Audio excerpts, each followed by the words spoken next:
Hello and welcome. He's become one of the world's best-known economists through his incisive comments on global financial policies. And he's highly in demand as an advisor to presidents and prime ministers. This week on 101, meet the Nobel Prize-winning economist and writer, Paul Krugman.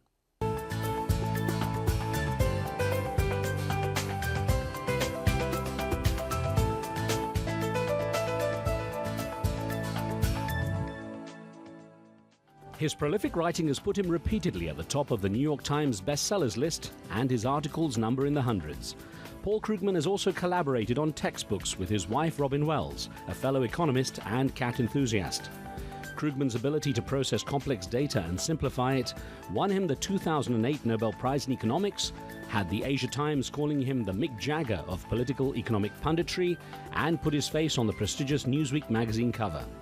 When he does pause his writing briefly, Krugman is much in demand, teaching as an internationally renowned professor of economics. Professor Krugman, great to have some time with you. Good to be on this. Yeah. You know, it's interesting. You're rated as one of the very top economists in the world, and you're literally a doctor of economics in a way, because you're expected to sort of come up with a diagnosis. Presidents come to you for help. They want a diagnosis. They want a remedy, essentially to cure the illness. But economics is so complex. You know, and I wonder how much you can really simplify it when it comes to answers. Oh, no, I think it's actually. The principles are fairly simple. Every sale is also a purchase. $100 bills don't lie in the street for very long, and you sort of build on that. And most things can be distilled down. It's kind of funny. You have to go through a lot of, at least I find I have to go through a lot of math and statistics in order to finally come out the other end with the 100-word pithy summary. So it's a lot of work to make it that simple, but in the end it's not that complicated. In fact, you're known for being able to simplify these complex, or some issues that that might appear complex, like you say, equations, and present them to the average person. But in your opinion, how important is it for the average person to understand the principles? Oh, well, you can get through your daily life. You can even become a multimillionaire without understanding economics. But to be a citizen, to vote, you need to understand it. And there's more to it. It's not, unfortunately, I think so far as possible, we want to get people past slogans and actually have at least a little sense that there's more to it, that you can't just run everything on the basis of, market's good, government bad, or vice versa. Is there a danger of oversimplifying any time? All the time. Economics is full of, that's the kind of thing that happens, that people pick up something, and particularly if you're in a time of economic difficulty, people will have some precepts which may apply other times, but maybe not in the time you're in. And so, no, to make things simple but not too simple is really critical. There was a time it might have seemed strange that economists could become global celebrities, and yourself and a handful of people are literally global celebrities. What do you think's behind that? Well, I think it's a limited form of celebrity. Actually, fairly often I get people coming up to me and handing me copies of one of Tom Friedman's books and saying, "Would you sign your book?" and vice versa, says Tom. So it's a limited thing. But no, I mean actually, it's because the economic situation is bad, that people are looking for insight, and I don't know. And we're a celebrity culture. I think every profession now, we're starting to have a few people who, for whatever reason, get in front of the cameras. Well, you consider yourself a liberal, and you've called one of your books "The Conscience of a Liberal," and your New York Times blog too. It's funny because for many people in America, it seems the word liberal is bad. In Europe, of course, there's a different perception of it. Right. Yeah, it's people spent a lot of time making sure that it was perceived as bad. I mean, we've had a long. Conservatives in America are very good at the long game, and they spent about 4 decades demonizing things that, if you ask people, well, do you approve, do you believe everyone should be guaranteed essential health care? They say yes. And you say, do you believe that the rich should pay more taxes? They say yes. They say, are you a liberal? And they say, hell no. And it's a really funny thing. So some people try to avoid the word, but I finally gave up. It's not, we need to change the perception, not change the word. Now, you were born in Albany, New York, and grew up in Long Island. It was in that sort of post-World War II euphoria, I guess. What was that time like? Oh, it was obviously it was extremely prosperous. Growing up late 60s in suburban America, everyone was doing well. In fact, everyone in my parents' generation that I knew was better off than they had ever imagined possible. My parents were Depression kids. They'd come out of the slums, and and so had everyone else we knew.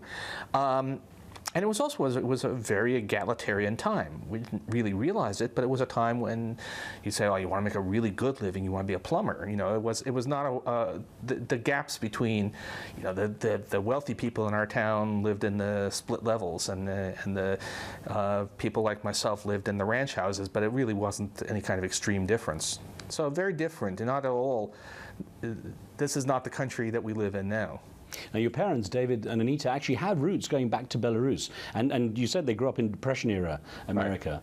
Right. And in fact, their roots even from Belarus came from that kind of impoverished background, so it was quite a change for them, wasn't it? Well, they grew up, I mean, they were New York kids, grew up in Brooklyn and the Bronx, and you know, parents were unemployed much of the 30s, and so. But that's, for me, that's everyone, right? We all are my generation, certainly people who became economists in America from my generation were all kind of the children of these upwardly mobile immigrant, you know, two or three generations back immigrant families. What would you say was the biggest lesson you learned from your parents? Oh, mostly just the importance of reading, of paying attention to the world. It's just it's a very bookish household, and that's a good thing. You were quite a science fiction fan as a kid, weren't you? I still am, actually. It's although this, you know, I've become selective, but yeah, I mean that's so it's a story I often tell. It's true. Isaac Asimov had this, the great science fiction author had this famous trilogy about social scientists who saved galactic civilization, and that's what I wanted to be, yeah. Right? And to this day, I mean, I've actually exploited a little bit of the prestige by arranging to do dialogues with Charles Stross. He's a Scottish science fiction author, and I really like his stuff, and so we can, you know, it goes on. It is, well, playing with the way the world might be is not that different from the kind of thing I do for a living. It's interesting that there was that science fiction interest in that Asimov series that got you interested in economics, as you say, because the character in it that you Harry, that you were so keen on, actually could look ahead in time and have the big picture, I guess. Yeah, that's right. He's got these equations, and it's a model, and he runs them on a computer, although didn't quite call it then because the trilogy was actually written in the 40s. And yeah, and of course, in the novels, it's all taken together. It's sociology and it's politics and economics, and well, okay, economics is a small subset of that, and our predictions aren't that accurate. But you do want to. There is some notion that by understanding, you can actually also help to shape things in a more positive direction. It was interesting, you were saying that you were from a very bookish household. Yeah. So presumably, did you have any other interests apart from the sort of academic stuff? Well, no. I mean, I was a pretty bookish, quiet kid, and not much, not into sports. Pretty much, yeah, life of the mind. It put you through a fairly high-powered academic career, though. You had your BA in economics from Yale University and a PhD from MIT. And actually, you were saying at that time, MIT had become this kind of hub of intellectuals interested in international macroeconomics, like a sort of Athens of. I mean, MIT in the 1970s was by far the best economics department in the world. Now, it's still fine, but now there are several others, including Princeton, that are in the same league. But at that time, MIT was the place to be. And we had this great, we had Rudy Dornbush, died a few years ago, bringing the cutting edge of macroeconomics, Stanley Fischer. It was, and of course, the grand old men, Paul Samuelson, Bob Solow. There was a ferment at the time, and a lot of people who are now playing a role in the world, including Ben Bernanke, all come out of MIT in that era. It was July 1979. You were presenting your theories in a paper at the National Bureau of Economic Research, and you said that was when you had the best 90 minutes of your life. Yeah, still, I think, even though I've had some good ones since. But yeah, because there's... I've been doing some work on international trade that was really kind of novel. I've been having a hard time making it come together. It all came together in a flash a few months before that. I got to do a presentation, and I could see people were getting it. That really is all of a sudden, you know, there I was in the big leagues in economics, and that's a big thing to do. I was 26 years old. It made a big transition in my life to I didn't start to live high, I didn't become wealthy, but I was suddenly a player in this intellectual arena. Is it literally like a switch being flipped that suddenly you're a serious player? Modern academia is kind of like that. Certainly in economics, the joke, my joke actually, is that it takes 3 papers. One to get people to notice, the second to show that the first one wasn't a fluke, and a third to show that you have staying power. At that point, you can coast for the rest of your life. Now, it's interesting, you and your wife, Robin Wells, who's also an economist, live with Albert Einstein and Doris Lessing. Explain That's that. right, our cats. We got these cats. They're almost 18 now, which is kind of amazing.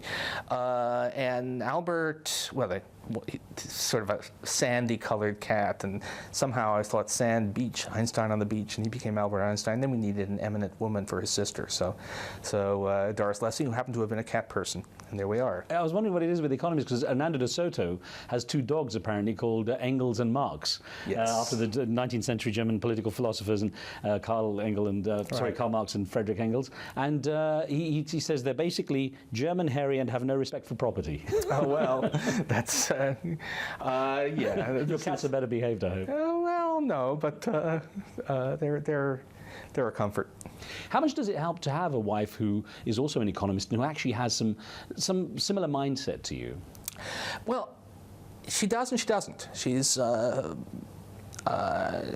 very different in intellectual style, but able to understand what I'm after and to critique it from a different point of view. And Robin's a terrific teacher, so we have a textbook together, and she supplies the expertise in real teaching that in a way I can't.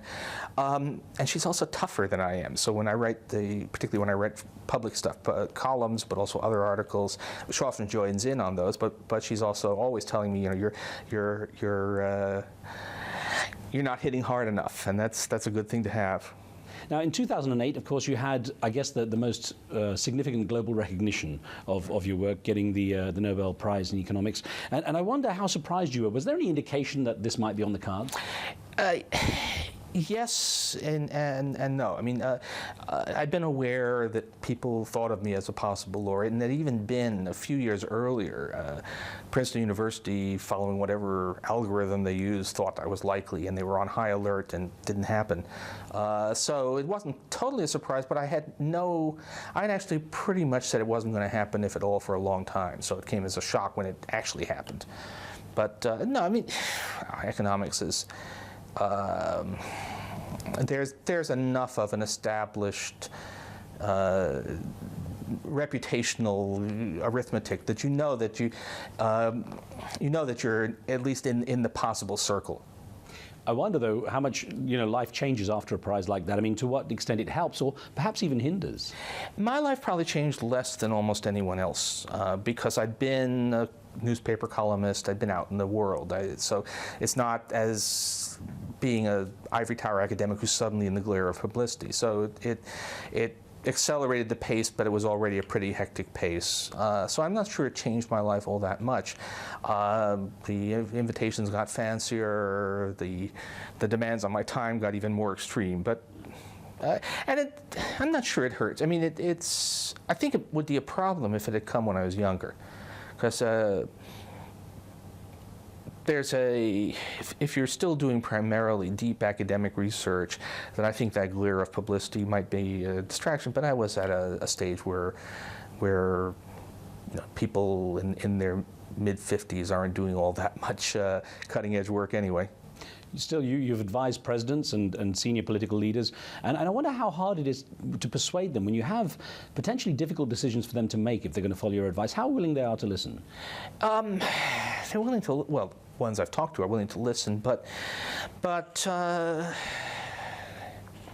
my experience is not that good, because the times when someone like me might really have something to contribute are the times when things are very distressed and very unconventional, and that means that almost by definition your advice is going to be very hard to take. And so certainly in the United States, I've been deeply frustrated because I thought we were in an extreme situation needing really much more radical policies than we got.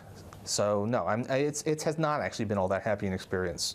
What about the journalism? Because that's a new dimension. Yeah. Suddenly, you know, you're obviously a best-selling author as well, hundreds of books and articles, and the New York Times op-ed column as well. You're reaching an even bigger audience. How much do you find that's added clout? Oh, it's certainly, it's complete change in scope. You write journal articles and maybe 3,000 people read them. You write something for the New York Times and maybe 3 million people read it. So that's an enormous increase in the reach, and it puts me in the public domain. It's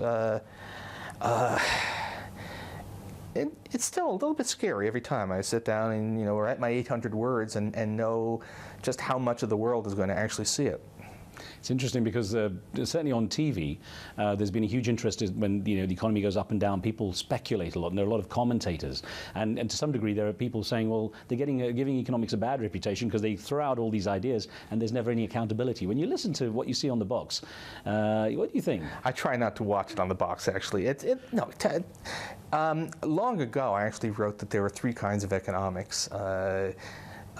Greek letter, up and down, and airport. And the Greek letter is, the stuff that 3,000 people read. And the up and down is a lot of what you see on TV. Oh, things are going up, they're going down, and then the airport is the Chinese menace or something, the books that you see in the airport bookstores. It's pretty depressing. I mean, I actually find that watching cable news on the economy, when I'm sometimes forced into it, is a very upsetting experience, because there's so much you say, you have no idea what you're talking about. What do you find to be the biggest frustrations of your job? It's when you know what needs to be done, but you can't persuade anyone to do it. Which certainly is to a large extent the world after the 2008 crisis. So it's frustrating. But I guess the other thing is, the public domain, certainly in the United States now, is an ugly place. I mean, the amount of villainy I find myself accused of when all I'm doing is writing down what I think the economics says is pretty awesome. What are the high points then? Sometimes, actually, the best thing is when I've introduced some concept or some way of thinking about things, and I start to see people using that phrase without attribution. It's when I've introduced something like, actually, even the phrase depression economics, I've used that to talk about what happens when you're in this very troubled situation that materialized after the financial crisis. And I start to see people talking about depression economics, meaning it in the sense I meant it, but that's my phrase. And I think when I see that I've actually successfully injected some idea into the public discourse to the point that nobody actually even remembers where it came from, that's real success. Now, one thing, the world of economics, certainly at the professional level like yourself, is quite divided. People have very different views, different approaches. When you look at the theories, the counter-theories and so on, who have you been drawn to? Who have been your mentors? Well, it is still... I had a few, actually. A lot of it comes out of that MIT tradition, but I was very lucky in mentors over the years. When I was still an undergraduate, Bill Nordhaus at Yale, who's still active, took me under his wing, and I learned an enormous amount. And Rudy Dornbush, late Rudy Dornbush at MIT, who was one of the pioneers, actually, in combining cutting-edge theoretical analysis with actual country advising. I've tried to learn to write like Bob Solow, again, another MIT great, who managed to combine this extreme elegance of theoretical concept with this wonderful, humorous way of writing. Now, there's a view that in your early work, you tended to stay away from anything that was political and focus purely on the economics. But as time went on, more and more politics and political commentary slipped in. Was that a conscious decision? Yeah. I mean, I was writing, when I was 27, 28, I was writing papers about why is there international trade, which is not, at least very directly, a political subject. And these days I'm writing a lot of popular articles about how to save the U.S. economy. But also, I did actually, part of what's happened is that I actually wrote quite early about things like financial crises. I like to say I invented currency crises. Not the thing itself, but the academic literature thereon, which I did actually 30 years ago. But as long as the crises were happening in third world countries, that wasn't viewed as a politically controversial subject. It's when the crisis comes to the United States that doing the same kind of analysis I would have been doing for Indonesia in 1998 suddenly becomes a very political, controversial thing if I'm doing it for the United States in 2008. Does it ever bother you that you feel you have the answers to some of the problems, that they seem to stand out so clearly to you, but you don't really have the political clout to enact them, to make the changes? Does that ever bother you? Well, I've had long years to get accustomed to that. No interest in politics, though?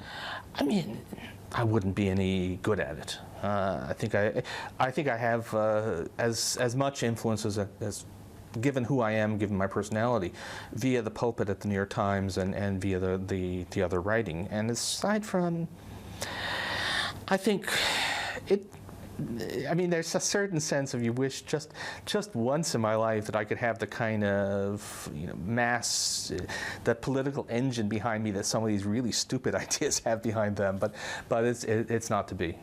You look back at that the sort of very bookish boy looking at those science fiction stories and thinking about how you might be able to change the world, how you might change the world, and you look to where you are today. When you look at that gap that's occurred in between, how do you judge that time? Is it a dream come true, essentially? Well, I don't know. Life doesn't often feel. It's life. It goes on. You don't wake up in the morning and say, I am a world famous economist and I feel good. You wake up and say, what's for breakfast? It's so it's not. That's not the way life is. And I'm glad that in the end I didn't have a lot of disappointments. That in the end I don't feel that there's something I really wanted to do that I didn't do. So that's a good story. What is it you love most about your work? The craftsmanship. In the end, it's a funny thing. When you do, which I think is the way it should be, in the end, you can't live in terms of, well, I wrote this thing and people did what I said, because most of the time that doesn't happen, even if you're right. It's mostly the figuring out that is actually the thing that's the most satisfying. I mean, I actually, shortly before we did this interview, I was feeling extremely frustrated because my policy ideas were not actually getting through. And I actually did a little bit of math therapy, is the way I would put it. I sat down and did, with a younger economist, we did a joint work that was very much in the style of the work that I'd done a lot of when I was younger. And I think it added to understanding, but mostly it was also made me feel a little bit better. So the world is going to hell, but at least we understand exactly why it's going to hell. Now, one thing is that in this interconnected world we have, this very fast, media-connected, globalized world, economics works no longer just week by week or day by day even. It's almost minute by minute with things happening, isn't it? Well, yeah. Although I actually think, if you know your history, you know that the things that really made it a global economy with fast connections between events in remote corners of the world, the key inventions for that were actually the steamship and the telegraph. And so now we've gone from a world in which things take a few hours to where they take a few milliseconds, but on a human scale that doesn't make that much difference. What has changed now is the pace of communication of ideas, because we are now emancipated from typesetting. And so we're now a world in which an important economic issue can be hashed out between people who really know on the internet over the course of a week or so. So does that allow you to ever take your eye off the world, just to switch off? Oh, yeah. I mean, it's I take long walks on the beach if I'm in the right place. Go to Broadway shows. I read novels that have nothing to do with economics. So no, you have to turn off now and then. But mostly I'm immersed in the work, but that's what I want to be doing. How would you like to be remembered? What would you like your legacy to be? In the end, it's probably 9 or 10 papers that I've written that I'd really like to be remembered. In the end, sure, I was who remembers public opinion leaders 50 years later? But we still read those Bob Solow papers from 1956 and say, wow, wasn't that great? And so I'd like to think that people will do the same with my stuff.